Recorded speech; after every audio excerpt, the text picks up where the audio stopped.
Having spent almost a month in the spectacular country of Laos, I finished up my time there on the relaxing island of Don Det. My next destination was the Kingdom of Cambodia, and my travel day there consisted of a boat, a dodgy border crossing and 3 bumpy minivan rides.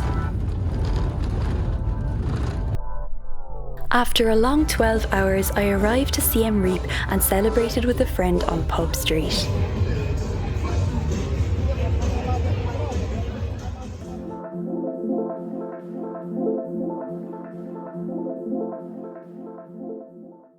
We rose before the sun the following morning to visit a world-famous destination and arguably the 8th wonder of the world. Good morning everybody and welcome to Angkor Wat. It's 6 a.m, we've been up since 4:30 and we've come here today on a tour of Angkor Wat and some of the temples around it, and I can't wait to show you around. But also, as you can imagine, it's a beautiful, tranquil, peaceful scene. Me and my 1,000 closest friends. The Temple of Angkor Wat is one of the main reasons that people actually come to Cambodia, and I know that many people come to Cambodia just to do this and then they leave again. I'm actually going to be travelling around Cambodia for the next 2 weeks, and it just so happens that Siem Reap here is my first stop. Angkor Wat is just outside Siem Reap, about 10 kilometres outside. You can just take a tuk-tuk out. So a little bit of history about the building itself. It was actually initially built as a Hindu temple, and it was built for the king at the time in 1130 there around. Took about 30 years to complete it, and it was built for the god Vishnu. That was actually very unusual for the time because most of the Hindu temples at that time here were built for the god Shiva. Less than 30 years after the temple was built, it was actually overtaken by the Cham people, and I actually visited some Cham temples when I was in Vietnam, so I'll link that video here. Their king, his wife, was Buddhist, very strict, devout Buddhist, and so he converted the temple in the process in the late 12th century from a Hindu temple to a Buddhist temple. The name Angkor Wat itself actually means city of temples, and I think that that's pretty much going to accurately describe my next 3 days here exploring Angkor Wat and its surrounding temples. You can get a 1-day pass, a 3-day pass, or a 7-day pass. I got a 3-day pass, which gives me plenty of time to look around at all the incredible structures in this area. It's very spread out, so we'll probably get a tuk-tuk in between each one. The sun has just risen above the trees and the whole light here is changing. It's absolutely amazing. I'm going to head up these very steep steps now to see if I can get an even better view of this beautiful sunrise. A lot of people stay outside the main complex to see the sunrise, but it was so packed, and we're on a tour today, myself and my friends from the hostel, so we didn't actually have a huge amount of time, so we said we'd come inside, and I think that's really nice because you actually get to see the light changing in all the complex as well as catching the sunrise.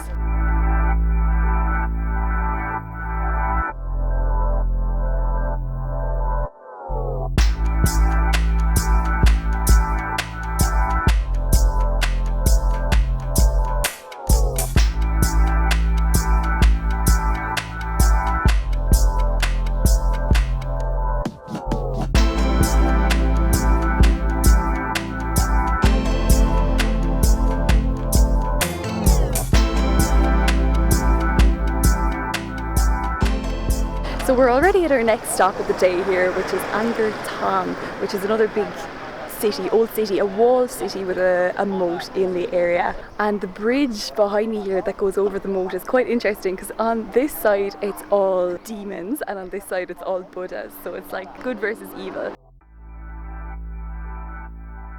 So this behind me here is Bayon Temple, and this was the last temple built in the complex here at Angkor Wat in the late 12th century. Oh, mosquitoes everywhere. We are in the rainforest now. This was a Hindu and a Buddhist temple, and it's very impressive because there are faces carved into all the towers, but also it's quite scary because there are a lot of monkeys, and we're afraid of the monkeys. We don't like the monkeys.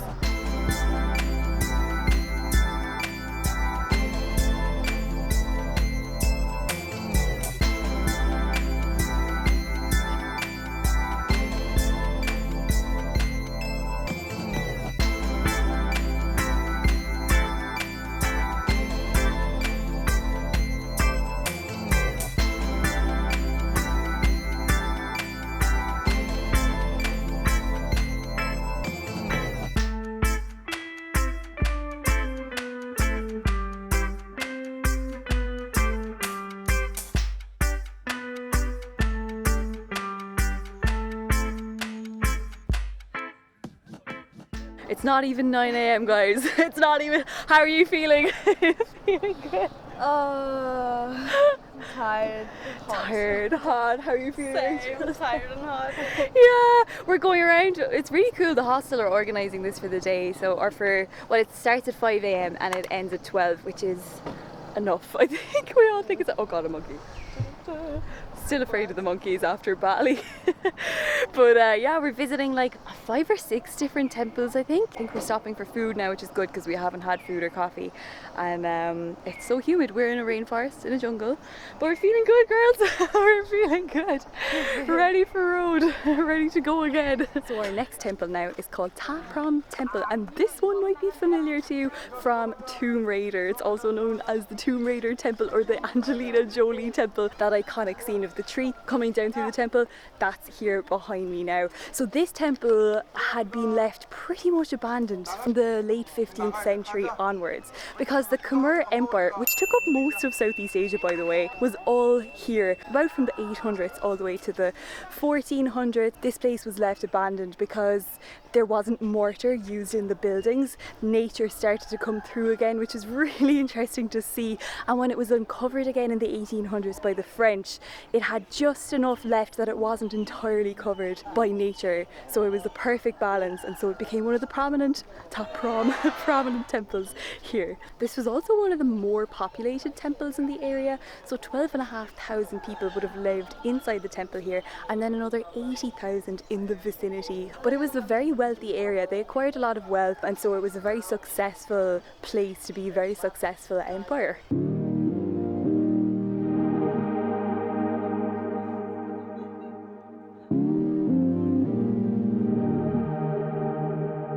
Okay, I think we're at our last temple of the day. We're not quite sure what's going on here, but I think we're at our final one, and this is called Cáit Temple. And what we've just learned from our guide here, this is one of the oldest temples that we've seen. So it's from the late 10th century, the 900s, and it's actually never been finished while this temple was being built. It was struck by lightning, which is seen as a bad omen, and so it was never finished. So it looks very tall. There's lots of steep steps here. Another massive temple. You couldn't see all this in one day, guys. You're never going to get to everything. But if you pick a few temples, this one seems pretty good.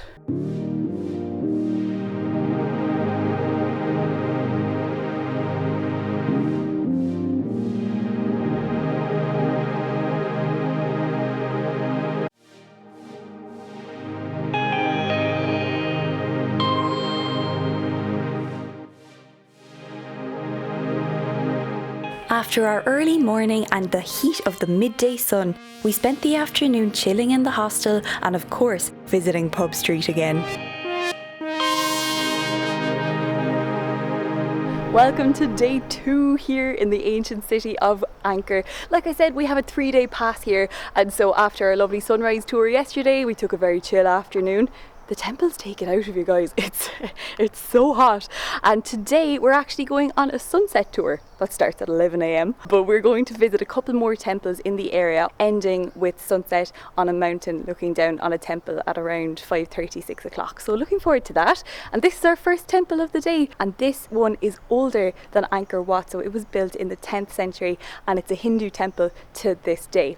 Something interesting that I just learned from our guide as well is that all of this was covered by a type of plaster or cement called stucco. It's been uncovered throughout the years, but something that's really, really interesting is that all of these bricks were built without mortar, without cement, over 1,000 years ago, and they're still standing. So that's what's so impressive about this temple. Day 2, temple 2, and this temple is very similar to the last temple that we looked at. This was in a water reservoir, so it was underwater, and if you look at the stones at the front, you can see that there's actually a different colour as to where the water actually came to, and people used to moor their boats, dock their boats, and go in and use the temple to pray. Next temple, everybody, this is Ha Som temple. This one was actually built as a Buddhist temple, and then the Hindus got back into power and they cut all the heads off the Buddhas, or they removed the Buddhas. The conflict between the Buddhists and the Hindus here lasted years.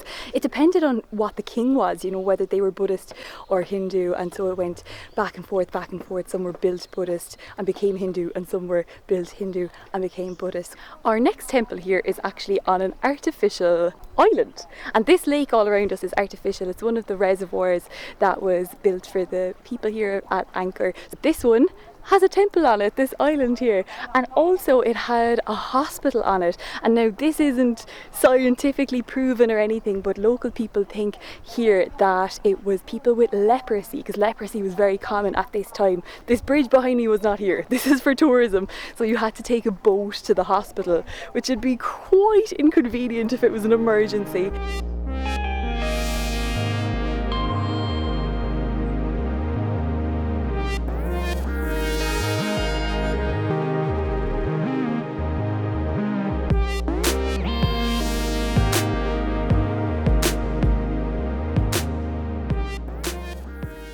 Every direction we look, it's the same. Da-da-da. It's a maze. Da-da-da. And there's Amelia. Da-da-da. What way do we go? We're going to go left, are we? We're going to go left? We're going to go left. You should zoom up on the hair with my head. Oh, brushing.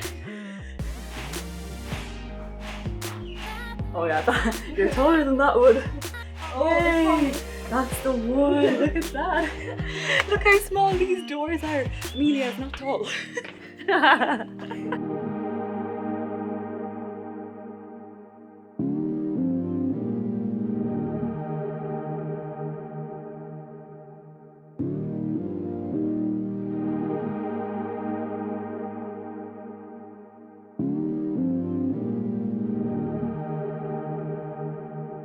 Oh, so we've just hiked up to our final temple of the day. That fan, it's so unnecessary. Lifesaver. Like here, yeah. It's so good. We've hiked up a mountain. No, it's not too far, but it is so hot. Panam Bakeng is the name of this lovely temple behind us here.